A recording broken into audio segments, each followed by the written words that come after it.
দর্শক, ভাষা শহীদদের প্রতি শ্রদ্ধা জানাচ্ছেন সারা দেশের মানুষ। এ ব্যাপারে আরো খবর জানাতে সিলেট এবং বগুড়া থেকে যুক্ত হচ্ছেন আমাদের সহকর্মীরা। প্রথমে চলে যাচ্ছি সিলেটে, সেখানে রয়েছেন আজহার উদ্দিন শিমুল। শিমুল, আপনার কাছে কি তথ্য আছে জানাবেন। ম্যাটাডোর নিয়ে এলো স্মার্ট ইনস্টাওয়াল। এটি ইঞ্জিনিয়ারিং প্লাস্টিকে তৈরি মজবুত দেয়াল। আরেফিন, শুভ সকাল। ২১-এর প্রথম প্রহরেই আমরা দেখেছি সিলেটের যে কেন্দ্রীয় শহীদ মিনার রয়েছে, এই শহীদ মিনার এলাকায় সর্বস্তরের মানুষ ফুল দিয়ে শ্রদ্ধা নিবেদন করেছেন ভাষা শহীদদের প্রতি।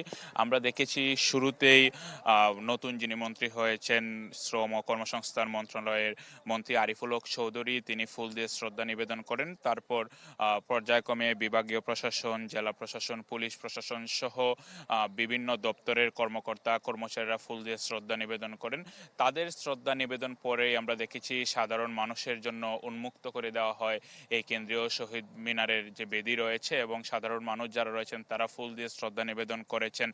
1952 সালে আসলে বাসার জন্য যারা জীবন দিয়েছিলেন তাদের প্রতি তারা শ্রদ্ধা জানিয়েছেন। সিলেটে আজকে দিনভর নানা অনুষ্ঠান রয়েছে। আমাদেরকে সিলেট জেলা প্রশাসন জানিয়েছে যে এখানে দুপুর পর্যন্ত ফুল দিয়ে শ্রদ্ধা নিবেদনের পর্ব চলছে। যেহেতু রমজান মাস, এখানে মানুষের উপস্থিতি খুব একটা নেই, হয়তো বেলা বাড়ার সঙ্গে সঙ্গে মানুষের উপস্থিতি বাড়বে। এবং জেলা প্রশাসনের পক্ষ থেকে সিলেট জেলা শিল্পকলা একাডেমিতে চিত্রাঙ্কন যে প্রতিযোগিতা সেটা অনুষ্ঠিত হওয়ার কথা রয়েছে, এবং সেখানে পুরস্কার বিতরণের কথা রয়েছে। এবং সাধারণ মানুষ আসলে বলছেন যে যারা ভাষার জন্য জীবন দিয়েছেন তারা জাতির জন্য শ্রেষ্ঠ কাজ করে গিয়েছেন, কারণ পৃথিবীর অন্য কোনো দেশে এই রকম নজির নেই যে নিজের ভাষার জন্য জীবন দেওয়া। সব মিলিয়ে আসলে মানুষ ধীরে ধীরে আসা শুরু করেছেন। রমজান মাস যেহেতু বেলা বাড়ার সঙ্গে সঙ্গে হয়তো সর্বস্তরে যারা আরো মানুষ রয়েছেন যারা এখনো ফুল দিতে পারেননি, তারা শহীদ বেদিতে এসে ফুল দিয়ে শ্রদ্ধা নিবেদন করবেন ভাষা শহীদদের সম্মানের প্রতি। ধন্যবাদ শিমুল। দর্শক, সহকর্মী ফরহাদুজ্জামান শাহী রয়েছেন বগুড়ায়, সেখান থেকে জানবো তার কাছ থেকে জানবো সেখানকার সবশেষ খবর। ফরহাদ।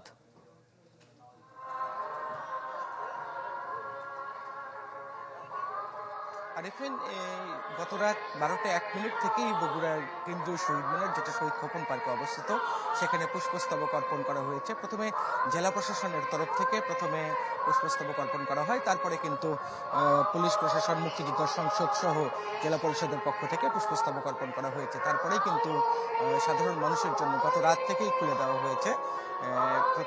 গত রাত্রে আমরা দেখেছি যে অনেক সংগঠন, যারা সরকারি বেসরকারি প্রতিষ্ঠান সহ অনেকেই কিন্তু অনেক সংগঠনের পক্ষ থেকে পুষ্পস্তবক অর্পণ করা হয়েছে। আজ সকাল থেকেই বগুড়ার বিভিন্ন সরকারি, আধা-সরকারি, বেসরকারি এবং স্বায়ত্তশাসিত প্রতিষ্ঠান সমূহে জাতীয় পতাকা বিধি মোতাবেক অর্ধনমিত করে রাখা হয়েছে। তারপর থেকে জেলা বিএনপি এবং তারা অঙ্গ সংগঠনের সদস্যরা সহ বিভিন্ন সংগঠনের তরফ থেকে শহীদ মিনারে এসে পুষ্পস্তবক অর্পণ করা হয়েছে। পাশাপাশি বিভিন্ন সাধারণ মানুষ যারা আছেন, বগুড়ার যারা সাধারণ মানুষ আছেন, তারাও কিন্তু বগুড়ার এই শহীদ মিনারে আসছেন এবং তারা পুষ্পস্তবক অর্পণ করেছেন। আমরা কথা বলেছি অনেকের সাথে, তারা বলছেন যে তাদের দাবি, তারা বলছেন যে মহান মুক্তিযুদ্ধ সহ বাংলাদেশের যা কিছু অর্জন, তার ভিত্তি কিন্তু স্থাপিত হয়েছিল এই 21শে ফেব্রুয়ারিতে।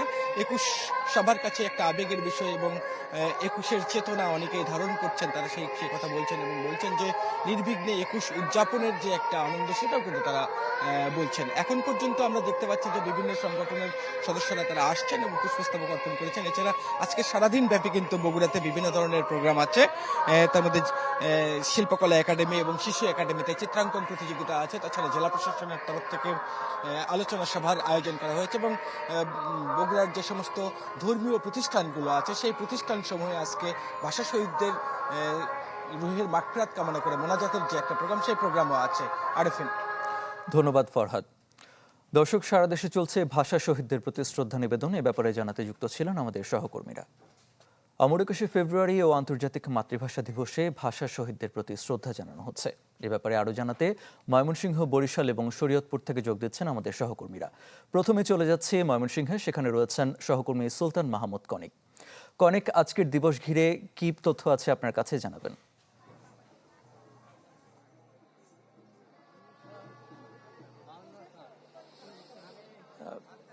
আমরা দেখেছি যে প্রথম প্রহর থেকেই শহীদদের শ্রদ্ধা জানানো হচ্ছে।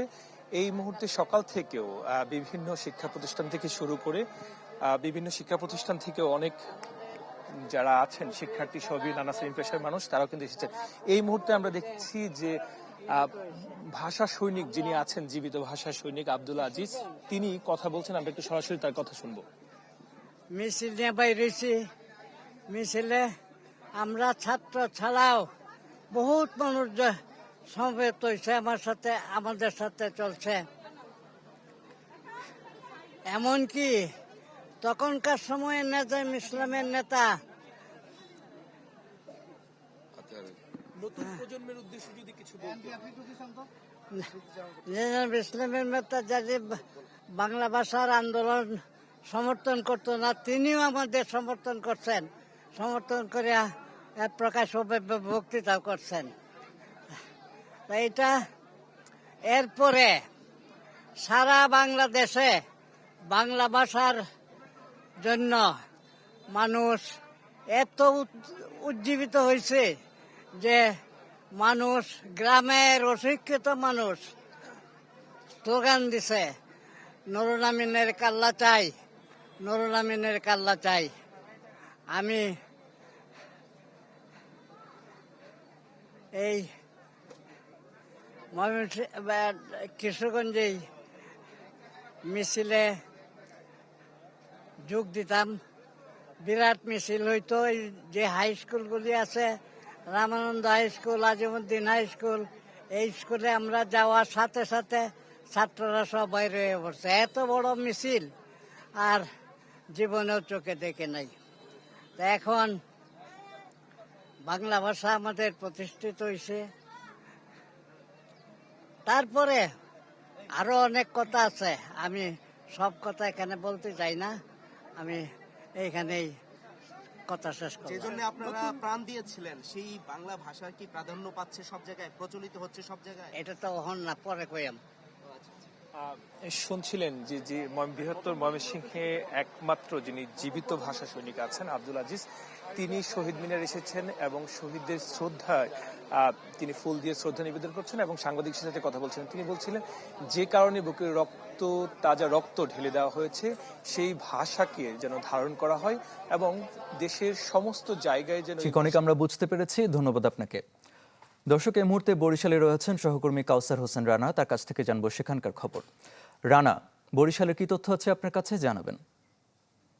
21 মানে মাথা নত নয়, বাংলা আমার মায়ের ভাষা। হ্যাঁ আরিফিন, মহান শহীদ দিবস এবং আন্তর্জাতিক মাতৃভাষা দিবস উপলক্ষে বরিশালে নানা কর্মসূচি নেওয়া হয়েছে, যার ভিতরে ছিল রাত 12:01 বরিশালের কেন্দ্রীয় শহীদ মিনারে পুষ্পস্তবক অর্পণ। রাত 12:01 বরিশালের বিভাগীয় কমিশনার ফুল দিয়ে শ্রদ্ধাঞ্জলি নিবেদন করেন এবং এর পরপরই বরিশাল মেট্রোপলিটন পুলিশের কমিশনার, ডিআইজি, বরিশাল জেলা প্রশাসক, পুলিশ সুপার সহ প্রশাসনের যে ঊর্ধ্বতন কর্মকর্তারা রয়েছেন তারা ফুল দিয়ে শ্রদ্ধা নিবেদন করেছেন। এরপরে আজ আবার সকালে সূর্যোদয়ের সাথে সাথে এখানে ফুল দেওয়া কর্মসূচি আবারও শুরু হয়েছে এবং এখন দেখতে পাচ্ছেন যে বিভিন্ন শিক্ষা প্রতিষ্ঠানের শিক্ষার্থীরা তাদের শিক্ষকদের সাথে এসেছেন আজকের এই দিনটিকে স্মরণ করতে, শহীদদের প্রতি শ্রদ্ধা নিবেদন করতে। আমরা সকাল থেকে দেখেছি বিভিন্ন শিক্ষা প্রতিষ্ঠান, বিভিন্ন সংগঠন, সাংস্কৃতিক সংগঠন, স্বেচ্ছাসেবী সংগঠন, বিভিন্ন দপ্তর, সরকারি দপ্তর সহ বিভিন্ন পেশাজীবী মানুষ এখানে আসছেন এবং ফুল দিয়ে শ্রদ্ধা নিবেদন করছেন। তাদের অনেকের সাথে আমার কথা হয়েছে, তারা জানিয়েছেন যে গত কয়েক বছরের পরে আবার শহীদ মিনারে ফুল দিতে আসা মানুষের যে ঢল সেটি আগের থেকে বৃদ্ধি পেয়েছে এবং আগামী দিনগুলো যারা সেই দিনগুলোতে বা আগামী বছরগুলোতে এই ঢলের পরিমাণ আরো বাড়বে এমনটি তারা আশা করছেন। আরেকটি বিষয় তারা বলছেন যে এই বিষয় দিনের যে মাহাত্ম্য, এই বিষয়গুলো নতুন প্রজন্মের মধ্যে ছড়িয়ে দিতে হবে এবং এই জন্য যারা বয়োজ্যেষ্ঠ রয়েছেন, যারা অভিজ্ঞ রয়েছেন, যারা এই বিষয়ে ওয়াকিবহাল রয়েছেন তারা যেন বেশি এগিয়ে আসে। আজ ফুল দেওয়া কর্মসূচি ছাড়াও রয়েছে জেলা প্রশাসনের উদ্যোগে আলোচনা সভা এবং চিত্রাঙ্কন প্রতিযোগিতায় বিজয়ীদের মাঝে পুরস্কার বিতরণী। এই ছিল বরিশালের নানান কর্মসূচির বিস্তারিত। আরিফিন। ধন্যবাদ রানা। দর্শক, বরিশাল এবং ময়মনসিংহ থেকে যুক্ত ছিলেন আমাদের সহকর্মীরা।